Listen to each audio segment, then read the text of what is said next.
ഇന്നത്തെ സർവകക്ഷി യോഗത്തിൽ പ്രതിപക്ഷമെന്ന സ്ഥാപനത്തെ തന്നെ ഇല്ലാതാക്കുന്ന BJP നയത്തിനെതിരെ അതിശക്തമായ പ്രതിഷേധമാണ് ഉയർന്നത്.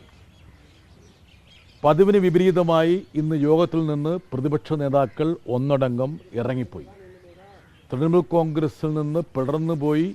എന്നാൽ സ്പീക്കർ ഇതുവരെ അംഗീകാരം കൊടുക്കാത്ത വിഭാഗത്തെ പോലും ഈ യോഗത്തിലേക്ക് ക്ഷണിച്ചതിൽ പ്രതിഷേധിച്ചാണ് എല്ലാ പ്രതിപക്ഷ കക്ഷികളും. ഇപ്പോൾ TMC യോട് ഞങ്ങൾക്ക് യാതൊരുവിധ രാഷ്ട്രീയ മമതയില്ല. പക്ഷേങ്കിൽ അത് രാഷ്ട്രീയ സദാചാരത്തിന് വിരുദ്ധമായതുകൊണ്ട് എല്ലാ പ്രതിപക്ഷ നേതാക്കളും ഇന്ന് യോഗത്തിൽ നിന്ന് ഇറങ്ങിപ്പോയി.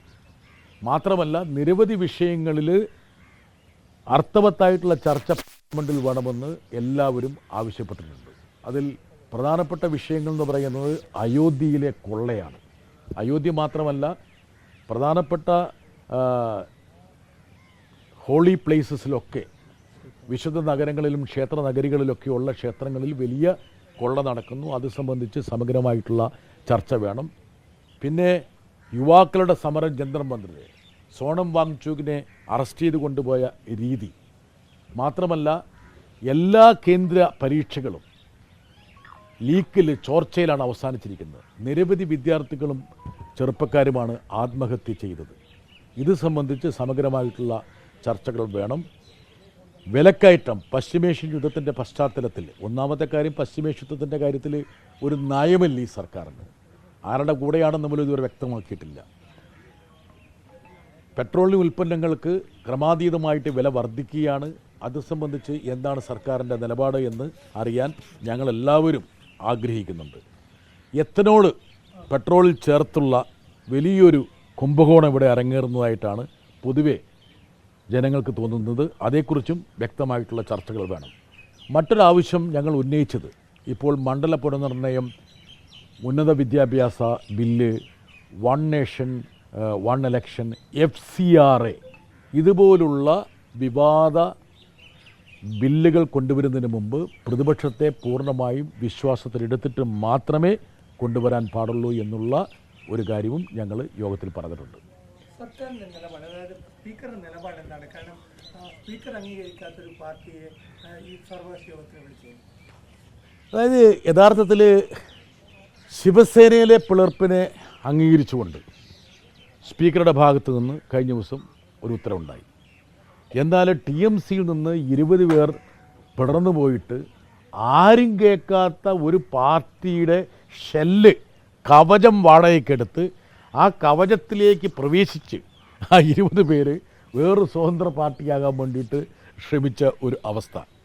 ഈ 20 പേരെയും അയോഗ്യരാക്കണമെന്നാവശ്യപ്പെട്ട് TMC നൽകിയ കത്തുകൾ, ഈ രണ്ടും സ്പീക്കറുടെ ഓഫീസിൽ പെൻഡിങ്ങിലായിരിക്കുമ്പോൾ ഒരു വിമത വിഭാഗത്തെ യോഗത്തിലേക്ക് ക്ഷണിച്ചു വരുത്തി മുൻനിരയിൽ സ്ഥാനം കൊടുത്തു എന്നുള്ളത് പ്രതിപക്ഷ കക്ഷികളെയെല്ലാം അലോസരപ്പെടുത്തുന്ന കാര്യമാണ്. അതുകൊണ്ട് തന്നെ ഇനി സ്പീക്കറെക്കുറിച്ച് പറയുകയാണെങ്കിൽ യഥാർത്ഥത്തിൽ ഞാൻ പറയാൻ പാടില്ല. പക്ഷേ സ്പീക്കറും യഥാർത്ഥത്തിൽ ഈ അക്വിസിഷൻ, മേർജർ, ടേക്ക് ഓവർ എന്നുള്ള ഈ കോർപ്പറേറ്റ് രാഷ്ട്രീയ രീതിയുടെ ഒരു പിണിയാളായിട്ട്, ഒരു ഉപകരണമായിട്ട് മാറുന്നു എന്നുള്ളതാണ് ഏറ്റവും ദൗർഭാഗ്യകരമായിട്ടുള്ള കാര്യം. FCRA വിഷയത്തിൽ കഴിഞ്ഞ പ്രാവശ്യം കേരളത്തിൽ തെരഞ്ഞെടുപ്പ് നടന്നു എന്നുള്ള ഒറ്റ കാരണം കൊണ്ടാണ് അത് പെൻഡിങ്ങിൽ വെച്ചത്. പക്ഷേ അന്ന് സർക്കാർ ഉദ്ദേശിച്ച പല കാര്യങ്ങളും ബില്ല് കൊണ്ടുവരാതെ ചട്ടങ്ങളിൽ ഭേദഗതി ചെയ്തുകൊണ്ട് നടപ്പിലാക്കാൻ വേണ്ടി ശ്രമിച്ചു. ഇന്ന് ഞങ്ങൾക്ക് സർക്കുലേറ്റ് ചെയ്തിട്ടുള്ള ലിസ്റ്റ് പ്രകാരം FCRAയും ഉണ്ട്. അപ്പോൾ വളരെ വിവാദപരമായിട്ടുള്ള വ്യവസ്ഥകളാണുള്ളത്, മുൻകാല പ്രാബല്യം ഉൾപ്പെടെയുള്ളത്. അതുകൊണ്ട് പ്രതിപക്ഷത്തെ വിശ്വാസത്തിലെടുത്തുകൊണ്ട് മാത്രമേ നടത്താൻ പാടുള്ളൂ എന്നുള്ളതാണ് ഞങ്ങളുടെ നിലപാട്. മണ്ഡല പുനർനിർണയവുമായി ബന്ധപ്പെട്ട ബില്ല് വീണ്ടും സഭയിലേക്ക് വരുമെന്ന് പറഞ്ഞു. ഇന്നതുമായി ബന്ധപ്പെട്ട ചർച്ചകളുണ്ടായി. ഇന്ന് എല്ലാ പാർട്ടികളും അത് സംബന്ധിച്ചുള്ള നിലപാട് വ്യക്തമാക്കി. പക്ഷേ ഈ പറഞ്ഞതുപോലെ 360 എന്നുള്ളൊരു ഭൂരിപക്ഷം, അല്ലെങ്കിൽ 3-2 ഭൂരിപക്ഷത്തിൻ്റെ മാജിക് സംഖ്യ കിട്ടാൻ വേണ്ടിയിട്ടുള്ള തീവ്ര യജ്ഞത്തിലാണ് സർക്കാർ. ഏവരും ഉറ്റുനോക്കിയത് DMK ആണ്. DMKയുടെ നേതാവ് TR ബാലു അവിടെ സംസാരിച്ചപ്പോൾ ഈ മണ്ഡല പുനർനിർണയം, അതായത് ഈ അംഗസംഖ്യ വർദ്ധിപ്പിക്കുന്ന കാര്യം ഒരു 25 വർഷത്തേക്ക് കൂടി മരവിപ്പിക്കണമെന്നുള്ള അഭിപ്രായം അദ്ദേഹത്തിൻ്റെ ഭാഗത്തു നിന്ന് ഉണ്ടായി. അദ്ദേഹം ദീർഘമായിട്ടൊന്നും സംസാരിച്ചില്ലെങ്കിൽ പോലും അദ്ദേഹത്തിൻ്റെ ഭാഗത്തു നിന്നുണ്ടായിട്ടുള്ള ഒരു വാചകം വളരെ പ്രസക്തമായിരുന്നു. അതുകൊണ്ട് തന്നെ DMK പാട്ടിലാക്കി എന്നുള്ള ഒരു പ്രതീതി ചില കോണുകളിൽ പ്രത്യക്ഷപ്പെട്ടെങ്കിലും ആ രൂപത്തിലല്ല TR ബാലുവിൻ്റെ ശബ്ദം ഞങ്ങൾക്ക് ശ്രവിക്കാൻ കഴിഞ്ഞു. ഇന്ത്യ സഖ്യത്തിലെ ആശങ്ക ഒഴിഞ്ഞോ? കാരണം DMK കൂടെ പോകുന്നുള്ള വലിയൊരു ചർച്ചയായിരുന്നല്ലോ. അല്ല, DMK ആയിട്ട് ഞങ്ങൾ നിരന്തര സമ്പർക്കത്തിലാണ്. ഇപ്പം DMK നേതാക്കൾ തിരുച്ചു ചെവി ഉൾപ്പെടെയുള്ള ആൾക്കാരുമായിട്ട് ഇന്നലെ സംസാരിച്ചു, ഞാൻ ഇന്നലെ സംസാരിച്ചു. ഇപ്പോൾ നാളെ ഇന്ത്യ ചേരിയുടെ യോഗം മല്ലികാർജ്ജുൻ ഖാർഗെ വിളിച്ചു ചേർത്തിട്ടുണ്ട്. ഞങ്ങൾ പങ്കെടുക്കാൻ തീരുമാനിച്ചിട്ടുണ്ട്. ഞങ്ങൾക്കും കോൺഗ്രസ് തമ്മിൽ ഒരുപാട് അഭിപ്രായ വ്യത്യാസങ്ങളുണ്ട്. പക്ഷെങ്കിൽ പോലും ഇത് രാജ്യത്തിൻ്റെ ഭാവിയെ ബാധിക്കുന്നൊരു വിഷയമായതുകൊണ്ട് തന്നെ ആ യോഗത്തിൽ പങ്കെടുത്തുകൊണ്ട് ഞങ്ങളുടെ നിലപാട് വ്യക്തമാക്കാനാണ്. ഇല്ല, ഇപ്പം പാർലമെൻറ്റിനുള്ളിൽ എല്ലാ പ്രതിപക്ഷവും സഹകരിക്കുക എന്നുള്ളതാണ്. ഇപ്പം ഞങ്ങൾക്ക് TMCയുമായിട്ട് നല്ല മോശമല്ലാത്ത രാഷ്ട്രീയ വൈര്യം ഉണ്ടല്ലോ. പക്ഷേ എങ്കിൽ പോലും പാർലമെൻറ്റിനുള്ളിൽ ഒരു അറേഞ്ച്മെൻ്റ് ഉണ്ട്, ഒരു അണ്ടർസ്റ്റാൻഡിംഗ് ഉണ്ട്. അത് തുടർന്ന് കൊണ്ടുപോകണമെന്നാണ് ആഗ്രഹം. അതുമാത്രമല്ല, DMKയുമായിട്ടുള്ള ഫ്ലോർ കോർഡിനേഷനും നിർബന്ധമായിട്ടും കോൺഗ്രസും മറ്റ് പ്രതിപക്ഷ കക്ഷികളും കാത്തു സൂക്ഷിക്കണമെന്നും തുടർന്നു പോകണമെന്നുള്ള അഭിപ്രായമാണ് CPMനുള്ളത്. ഈ ഡിവൈഎഫ്ഐയുടെ പൊതിച്ചോറ് പദ്ധതി അല്ലെങ്കിൽ പൊതിച്ചോറ് വിതരണം, അത് ഡിവൈഎഫ്ഐയുടെ പതാകയും അല്ലെങ്കിൽ ബാനറിലൊക്കെ നടത്തുന്നത് അത്ര വേണ്ട, കമ്മ്യൂണിറ്റി കിച്ചണുകളാണ് വേണ്ടതെന്ന് ആരോഗ്യമന്ത്രി K മുരളീധരൻ നടത്തിയ പരാമർശം കണ്ടോ? എന്താണ് കമന്റ്? എനിക്ക് K മുരളീധരനോടുള്ള എനിക്ക് സഹതാപം. എന്താ കാരണം എന്ന് വെച്ചാൽ മൂപ്പർക്ക് ഇപ്പോഴും റിലേ കിട്ടിയിട്ടില്ല. മൂപ്പർക്ക് ഹണിമൂൺ പീരീഡ് വേണം എന്നായിരുന്നു കുറേ കാലമായിട്ട് പറഞ്ഞുകൊണ്ടിരുന്നത്.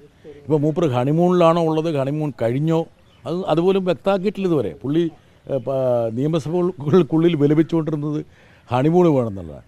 മൂപ്പറെ ഏൽപ്പിച്ച കാര്യം ചെയ്യട്ടെ. സർക്കാരിനുള്ള പരിമിതികളൊക്കെ നമുക്കറിയാം. ഇപ്പോൾ ആരോഗ്യവകുപ്പിന് സ്വാഭാവികമായിട്ട് ഒരുപാട് വെല്ലുവിളികളുണ്ട്.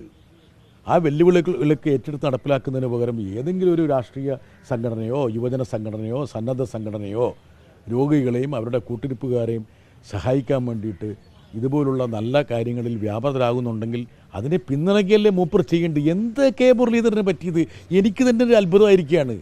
എനിക്ക് തോന്നുന്നു ഈ സതീശൻ്റെ കൂട്ടത്തിൽ കൂടിയിട്ട് മൂപ്പർ കെട്ടുപോയ സംശയമുണ്ട്. എന്താ കാരണം വെച്ചാൽ മുമ്പൊക്കെ കുറച്ചുകൂടി വിശാലാടിസ്ഥാനത്തിൽ ചിന്തിച്ചുകൊണ്ടിരുന്ന ഒരാളാണ് ഈ അല്ലോടോ ശരത്തെ അല്ലേ ഞാൻ പറഞ്ഞത് ആണോ അല്ലയോ? ആണ്. ഇപ്പം എന്ത് പറ്റി നിങ്ങൾ ചോദിക്കും മൂപ്പർ വരുമ്പോൾ. എന്തോ കാര്യമായ അപകടം. സതീശൻ്റെ പ്രശ്നം എന്ന് പറഞ്ഞാൽ 10,000 കോടി അത് കണ്ടിട്ടില്ലേ? ലോകത്തേതെങ്കിലും അതെ, എനിക്ക് സത്യം പറഞ്ഞാൽ നാവ് ചൊറിയുന്നുണ്ട്. അതായത് PK കുഞ്ഞാലിക്കുട്ടി പറഞ്ഞ കമ്പനി തന്നെ ടാറ്റയുടെ കമ്പനിയല്ല. പിന്നെ വേറൊരു കാര്യം ഞാൻ പറയട്ടെ, ഈ ടാറ്റ പോലുള്ള ഒരു വലിയ വ്യവസായ ഗ്രൂപ്പിൻ്റെ പ്രതിനിധികൾ നിരന്തരമായി ആൾക്കാരുമായി ചർച്ച ചെയ്തുകൊണ്ടിരിക്കും. അവരെത്രയോ ആൾക്കാരെ കാണാറുണ്ട്. ആ കാണുന്നത് മുഴുവൻ 10,000 കോടി മുടക്കാൻ വേണ്ടിയാണോ? 10,000 കോടി മുടക്കാൻ വേണ്ടിയാണോ? നിങ്ങൾ മനസ്സിലാക്കേണ്ട ഒരു കാര്യമുണ്ട്. നിങ്ങൾക്ക് ഇവിടെ ഡൽഹിയിലെ മാധ്യമപ്രവർത്തകരല്ലേ. ബ്ലൂംബർഗ് എന്ന് പറയുന്നത് ലോകത്തിലെ തന്നെ ഏറ്റവും പ്രധാനപ്പെട്ട ഒരു ഫൈനാൻഷ്യൽ ന്യൂസിൻ്റെ ഡേറ്റ കമ്പനിയാണ്. ബ്ലൂംബർഗ് പോലുള്ള ഒരു മാധ്യമത്തോട് 20-22 ലിസ്റ്റഡ് കമ്പനികളുള്ള ഒരു ടാറ്റ വ്യവസായ സാമ്രാജ്യം കേരളത്തിൽ 10,000 കോടി രൂപ മുടക്കാൻ പോവുകയാണ്, ഞങ്ങൾ ഭൂമി അലോട്ട് ചെയ്യാൻ പോവുകയാണെന്ന് ഒരു മുഖ്യമന്ത്രി പറഞ്ഞു കഴിഞ്ഞാൽ അത് ആ കമ്പനിയുടെ ഭാഗധേയത്തെ നിർണ്ണയിക്കുന്നതിൽ എത്രത്തോളം പങ്കുവഹിക്കും. അതുകൊണ്ടല്ലേ ടാറ്റ വരണ്ടിട്ട് വിസ്തീർണം പറഞ്ഞത്, ഇല്ലാത്ത കാര്യമാണ് പറയുന്നതെന്ന്. ലോകത്ത് ഏതെങ്കിലും ഒരു മുഖ്യമന്ത്രി ഇതുപോലുള്ള ഒരു പ്രസ്താവന നടത്തിയിട്ടുണ്ടോ? ആ 10,000 കോടിയെ ഇനിയിപ്പോൾ മുൻ ഇടതുപക്ഷ സർക്കാർ ഒപ്പുവെച്ച ഒരു MOU 300 കോടിയുടെ ഒരു കപ്പൽ ബോട്ടായി കേട്ടാ, അത് മനസ്സിലാക്കണേ. ബോട്ടിലേക്ക് വലിച്ചു കെട്ടാൻ വേണ്ടിയിട്ട് PRD നടത്തിയ ശ്രമവും ശ്ലാഘനീയമാണ്. ലോകത്തിലെ ഏറ്റവും പ്രധാനപ്പെട്ട ഒരു PR ദൗത്യമായിട്ട് അതിനെ കാണണം. കപ്പലിനെ ബോട്ടാക്കി മാറ്റുന്നു, 10,000 കോടിയെ 300 കോടിയാക്കി മാറ്റുന്നു. ഈ കുഞ്ഞാലിക്കുട്ടി യഥാർത്ഥത്തിൽ കുറച്ച് ഗൗരവം അർഹിക്കുന്ന ഒരു രാഷ്ട്രീയ നേതാവാണ്. അദ്ദേഹം ഇമാതിരി ഈ തല്ലിപ്പുളി PR പരിപാടിക്ക് നിൽക്കരുതെന്നാണ് എനിക്ക് അദ്ദേഹത്തോട് പറയാനുള്ളത്.